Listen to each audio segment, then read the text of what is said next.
First, you know that on Thursday we made a very important decision. It's a historic decision where we decided to open the negotiations with Ukraine and with Moldova, and to grant the candidate status to Georgia, and also to make a fundamental step with Bosnia and Herzegovina. But at the same time, it's also important to make decisions on the financial topics, and that's why this summit is needed. We understood on Thursday and Friday that a bit more time is needed with Hungary in order to try to make a decision by unanimity, which is needed to have an agreement on the MFF review.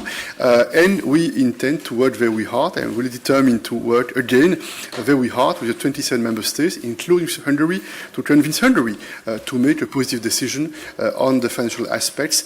And this is not only on the support for Ukraine. This is a broader package, in fact, because we have also proposals to mobilize more financial support to address migration, the internal and the external dimension of migration, point one, to put more money for the European solidarity when we collectively face natural disasters, for instance, but also to invest more in our European defense. And there are also some elements very important for the cohesion and for the economic convergence, because this proposal of MFF review, there are some important elements in terms of flexibility, financial flexibility, to allow some member states to continue to invest in strategic projects which are important for the future in terms of climate change or digital transformation of our economic model, for instance. Mm-hmm.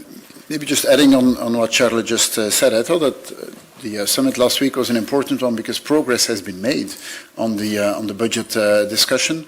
It was impossible to decide at that point, but I really think that a big step has been made, and together we'll work on making sure that we can come to an agreement, and of course an agreement that we work on an agreement with 27 countries on the package, the asylum and migration package.